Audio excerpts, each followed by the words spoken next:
Ha entrado en la cincuentena y está en su prime. En cuestión de semanas, Bella Palomo ha tomado posesión como nueva decana de la Facultad de Ciencias de la Comunicación y ha recibido la Medalla de Oro del Periodismo malagueño. Docencia y oficio a las que ha consagrado su vida profesional la han reconocido a la vez. No siempre han sido días de vino y rosas. Para llegar a este momento dulce, nuestra invitada de hoy ha atravesado por una década de jornadas interminables en una redacción, la de Diario Sur. Y luego, cuando se convenció de las tristes incompatibilidades que traía el mejor oficio del mundo, por trienios de investigación universitaria, docencia y una mirada siempre atenta a la evolución del periodismo en tiempos de vértigo digital. ¿Cómo ha cambiado el periodismo desde sus primeros pasos en la profesión? ¿Qué retos enfrentan los medios y las universidades en la era de la inteligencia artificial? ¿Sigue siendo este un oficio de valientes? ¿O se ha convertido en salida para insensatos? Hoy en El Reservado conversamos con la catedrática Bella Palomo sobre vocación, desafíos y el futuro de la comunicación. Comenzamos. She's just a girl, but she's on fire.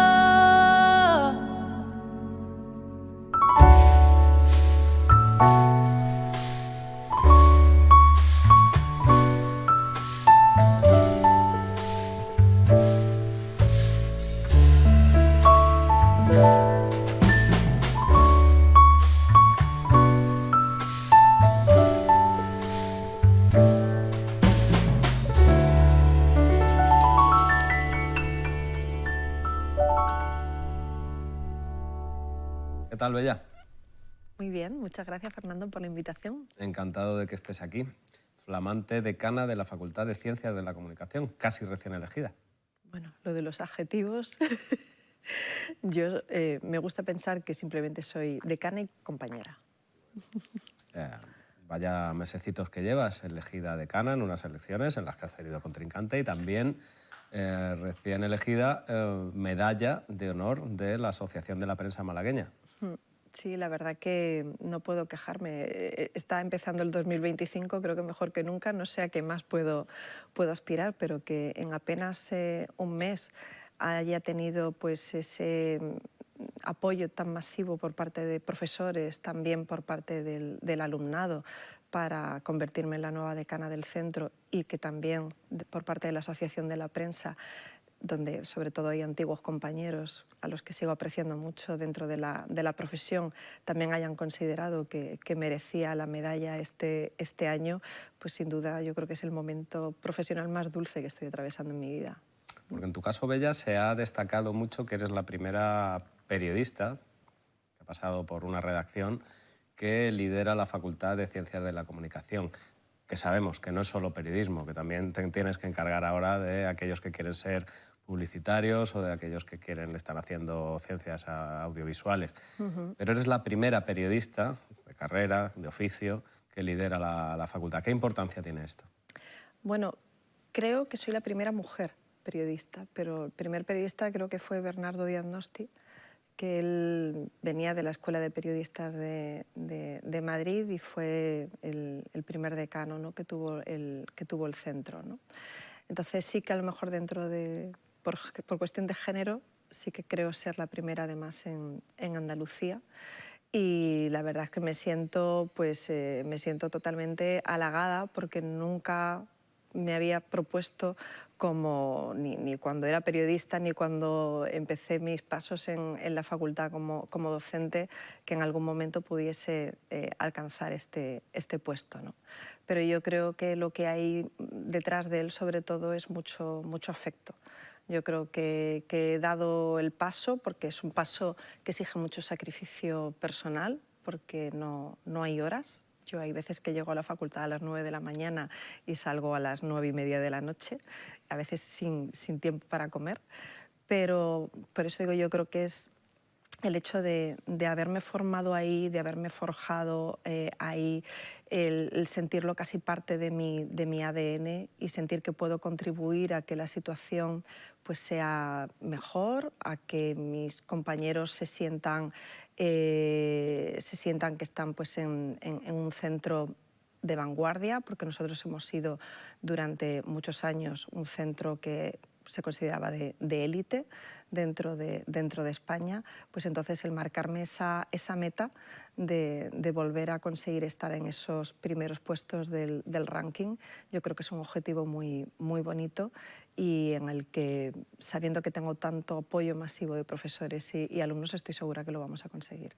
Durante la campaña hiciste mucho hincapié en la necesidad de que la facultad se volcara mucho más en asegurar, en propiciar el contacto real de los alumnos con las empresas periodísticas o de todo tipo y condición de los estudios que realizan. Quizás se había dejado un poquito esto de lado. Bueno, imagino que son modelos distintos de gestión, ¿no? Yo creo que yo sí tengo experiencia en la empresa privada, incluso en la formación privada también, y entonces creo que hay que integrar todas las fórmulas que existen y que al final es una manera de crecer y de aprender, ¿no? Yo creo que no podemos ignorar esa realidad y creo que es fundamental que se estrechen esos vínculos, porque no podemos vivir de espalda a lo que realmente necesitan las empresas, ¿no? de comunicación en la actualidad. Y uno de mis objetivos precisamente es ese, es crear jornadas donde los profesionales sientan que esta es su casa también, y por supuesto también reforzar el perfil del alumni. Tenemos a grandes profesionales y creo que tenemos que crear un hall de la fama donde realmente se sientan reconocidos y que su paso por la UMA no fue solamente 4 años de su vida, sino que siguen dejando huella, ¿no? Entonces tenemos alumnos que están trabajando en el Washington Post, tenemos alumnos que se han marchado a otros grandes medios de comunicación nacionales también, y creo que es fundamental mantener ese vínculo. Tenemos grandes estrellas que hayan salido de la UMA. A ver, yo no soy muy de grandes estrellas porque el periodismo, todas estas carreras la hacemos todos, ¿no? No solo quien tiene un nombre o quien aparece en pantalla, pero sí sería bueno, por poner las cosas en contexto, saber, por ejemplo, quién ha salido de todos estos... ¿Cuántos años lleva ya funcionando la Facultad de Comunicación? Pues acaba de cumplir 33, acaba de hacer 33 años, empezamos en el 92, la primera promoción. Y no me quiero dejar a nadie, pero sí que hay muchos directivos. Quiero decir, tenemos directivos en televisiones, en nacionales, en productoras, tenemos profesionales, bueno, directivos también en Málaga, evidentemente, en medios de comunicación y, como digo, también en el extranjero, ¿no? Entonces, yo creo que es fundamental que creemos una comunidad de nuestra facultad sin fronteras, y que todo el mundo, como digo, pues se sienta parte de esta gran familia que es la Facultad de Ciencias de la Comunicación. Da igual en el momento vital en el que uno se encuentre, ¿no? Entonces yo creo que es importante hacer ese seguimiento, seguir la huella de nuestros estudiantes. Ya lo hicimos hace unos años con motivo del 25 aniversario. Hicimos un llamamiento a través de redes sociales y empezaron a surgir pues muchos contactos con esos alumnos, y yo creo que es fundamental, como digo, pues mantener ese vínculo, ¿no? Y que en mi caso al menos nunca se rompió, porque tuve claro que me gustaba la docencia también. Que tú, Bella, fuiste alumna de la primera promoción de periodismo, la primera catedrática también de periodismo, si no estoy mal informado, y ahora decana. Desde luego tu futuro, tu destino parecía que estaba absolutamente predestinado, no al edificio, que ha ido cambiando, pero sí, desde luego, a esta institución. Sí, bueno, no fue así en los inicios. Mi apego por Málaga es tardío. Yo estuve muy tentada a irme a Madrid, primero porque cuando me tocó elegir en el año 92 no estaba garantizado que la Facultad de Ciencias de la Comunicación fuera a implantarse en Málaga. Fue una decisión de última hora y yo, de hecho, me llegué a matricular en la Complutense. De hecho, yo llegué incluso a pagar ya mi residencia, mi colegio mayor en Madrid. Y al final pues me quedé pues, por apego familiar, y por dar una oportunidad a esto de ser la primera promoción, que a lo mejor en Madrid la competencia era mucho mayor y aunque fuera la ciudad de los periodistas, pues bueno, quise darle una oportunidad a Málaga transitoria, porque siempre pensé que en algún momento daría el salto y me iría a la capital para trabajar en un medio nacional o incluso irme de corresponsal de guerra, porque ahí ¿Te hubiera gustado ser corresponsal de guerra? Sí, yo recuerdo perfectamente en primer curso que tuvimos una conferencia con Arturo Pérez Reverte, no en la facultad, creo que fue en una sede de una fundación, y a mí me fascinó. Me fascinó y yo quería ser como Arturo Pérez Reverte. Eso era lo que tú te imaginabas siendo de mayor como periodista. Sí, bueno, no de mayor, al mes siguiente. Bueno, estabas empezando. Estaba empezando, pero bueno, él se había metido de polizo en un barco y había empezado sus aventuras periodísticas con ese tipo de iniciativas, ¿no? Entonces, bueno, yo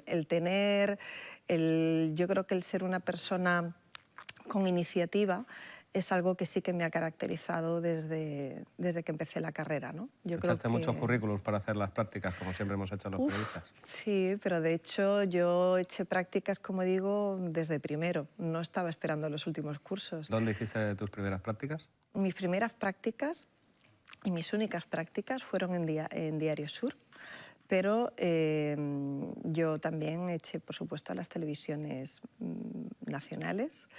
A Jesús Hermida le mandé una carta también, no me corté en eso. Y luego también estuve un mes en Televisión Española, en el programa de Quién sabe dónde, con Paco Lobatón.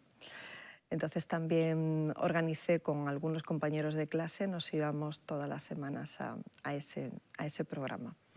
Así que bueno, fue mi única incursión que tuve en el mundo de la televisión. Y luego empiezas a trabajar en Sur. Y luego empiezo en Diario Sur. Yo creo que la tecnología me ha ayudado mucho en mi vida, he apostado por ella desde que empecé la carrera y me iba a Madrid a hacer cursos de formación en Photoshop, en QuareXpress, y en ese momento en las redacciones se trabajaba todavía con sistemas muy primitivos. Y entonces yo creo que el hecho de tener ese perfil hizo que gustara en Diario Sur y apostaran por mí, y me integré en la sección que en ese momento estaba más avanzada, que era la sección de cultura y de suplementos. Y entonces ahí pues sí me sentía un espacio donde me permitían ser más creativa, donde sí podía maquetar, donde trabajábamos mucho pues, con suplementos del grupo y a veces pues, jornadas pues eso, hasta la 1, las 2 de la mañana, cerrando esos maravillosos suplementos y bajo las órdenes de Pepe Castro, que también apostó mucho por mí en ese momento. Así que lo tengo pues, como una etapa muy bonita y sé que es una etapa dorada, porque probablemente la situación actual no es tan maravillosa, ¿no? Sin embargo, y pese a que, como dices, disfrutabas mucho de esos comienzos en una redacción, la facultad, la docencia siempre la tuviste ahí, ¿no? Porque muy pronto seguiste ligada a la facultad como para ser profesora.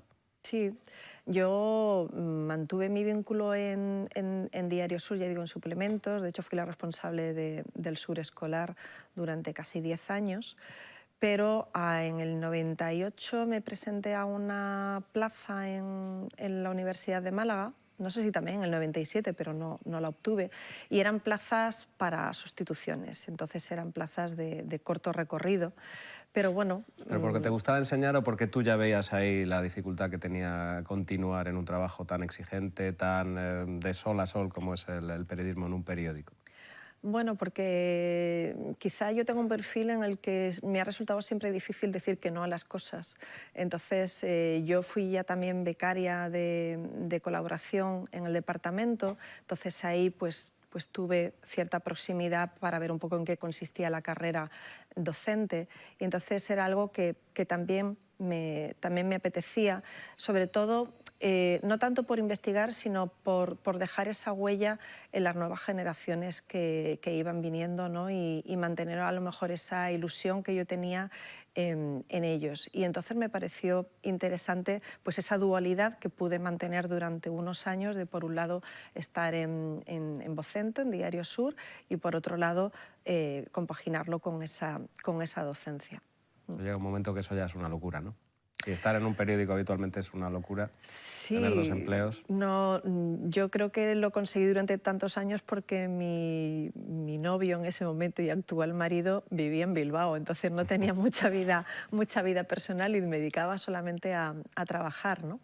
Pero claro, en el momento en el que decides formalizar tu situación y te planteas la maternidad, y además en mi caso, que fue una situación bastante complicada, porque mi hijo pues, nació con apenas 1 kilo, fue muy prematuro, pues entonces sí hace que te replantees la vida, ¿no? Y entonces que tengas claro cuáles son tus prioridades, y en ese momento pues tenía claro que no podía estar pagándole a una persona para que educara a mi hijo, porque a mí me apasionaba mi trabajo o mis 2 trabajos, ¿no? Y entendí que la universidad era lo único que me ofrecía una mayor estabilidad para poder estar más cerca de mi hijo, que en ese momento era quien más me necesitaba. Bella, desde muy temprano empezaste a investigar, sobre todo por un Internet que en aquella década, que en aquellos momentos pues casi era incipiente en los medios de comunicación y que hoy es un presente absoluto para todo en nuestra vida y, por supuesto, también en el mundo de la comunicación. ¿Por qué decidiste enfocar hacia ahí tus estudios? ¿Qué viste? Bueno, como digo, yo siempre he tenido un fuerte apego hacia la tecnología, y entonces fue lo que en investigación se llama observación participante. Yo estaba en Diario Sur y entonces veía las cosas que pasaban, que eran homólogas en cualquier otra redacción, ¿no?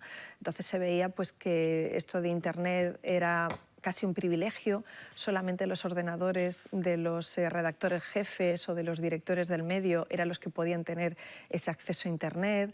Para poder utilizar ese contenido y documentarnos, teníamos que aprovechar las horas a las que se iban a comer para poder sentarnos y poder hacer esas navegaciones. Y luego, claro, la primera persona que se encarga de hacer el periódico en digital, pues era la persona que hasta ese momento había estado distribuyendo los teletipos por las mesas, ¿no? Entonces no había una conciencia real de lo que suponía Internet para un medio de comunicación, ¿no? Entonces se pensaba pues, que bueno, pues era tener 2 medios, pero con la misma inversión que se venía haciendo en uno, ¿no? Y eso, como digo, ocurría en todas las redacciones. En algunos casos eran informáticos los que hacían esa labor, pero normalmente no eran periodistas. Entonces, yo creo que eso fue un tiempo que perdimos, una oportunidad que perdimos para sentarnos, y donde se hacían pues, volcados literales de lo que salía en el papel, ¿no? Entonces, un momento, Bella, en el que esos volcados que citas se regalaron en Internet, claro, mientras estaban cobrando en los kioscos o en otro tipo de soportes. ¿Eso fue el gran error de los medios de comunicación durante los albores de Internet?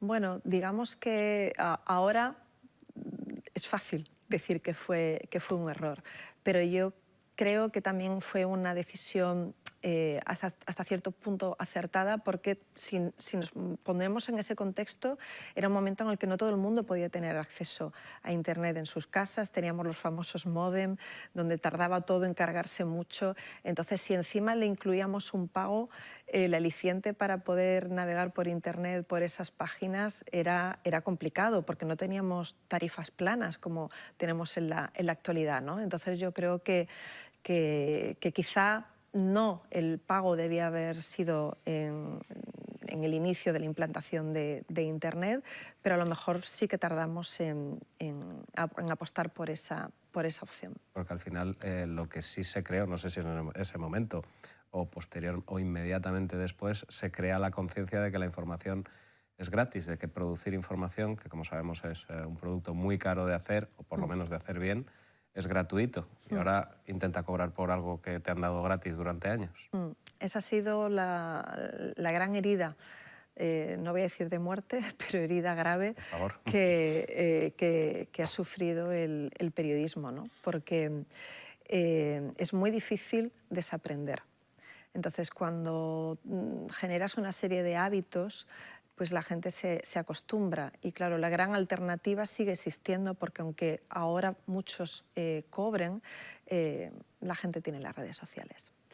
Y entonces estamos en una situación preocupante desde el punto de vista social porque hay apatía hacia muchísimos ámbitos, no solamente el periodístico, también hacia la política.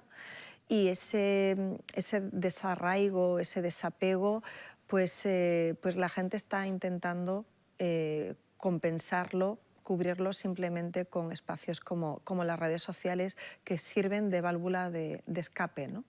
Entonces yo creo que sí que existe un desencuentro entre lo que realmente le interesa al ciudadano y lo que realmente se les está ofreciendo, y quizá hemos entrado pues, en una dinámica en la que tenemos que apostar por un periodismo más constructivo y más útil para reconectar con nuestros potenciales lectores. Tú que llevas todo este tiempo en la facultad, ¿cómo has visto evolucionar en este sentido del que estamos hablando, sobre todo a la chavalería que va entrando? ¿Cómo entraban cómo entraste tú en ese 92, o como tus primeras promociones de alumnos, a cómo entran hoy? ¿Qué piensan? ¿Qué expectativas tienen? ¿Cómo creen que va a ser la profesión? A mí me preocupa que muchos de los que entran decidan no terminar, se queden en el camino. ¿Sucede mucho? Eso, a ver, no voy a decir que sea un porcentaje del 50% ni mucho menos, pero a mí el que 3 personas decidan no continuar porque están desmotivados, a mí eso sí me duele, ¿no? Entonces sí que entiendo que es un problema que excede a lo que puede hacer una facultad, porque es un problema, como digo, social, donde se reciben muchos inputs de comentarios, ¿no? Estamos rodeados de críticas permanentes, desde intrusismos, en tertulias televisivas, los propios padres. Mis padres no querían que estudiara periodismo, ¿no? Y estamos hablando de hace muchos años. ¿No? Entonces yo creo que eso sigue, y yo muchas veces conecto con los alumnos en este sentido porque todos dicen, los míos tampoco querían que estudiara periodismo, ¿no? Yo no sé cuándo el periodismo ha estado bien realmente, ¿no? Yo creo que es algo con lo que hay que saber, hay que aprender a convivir, que es una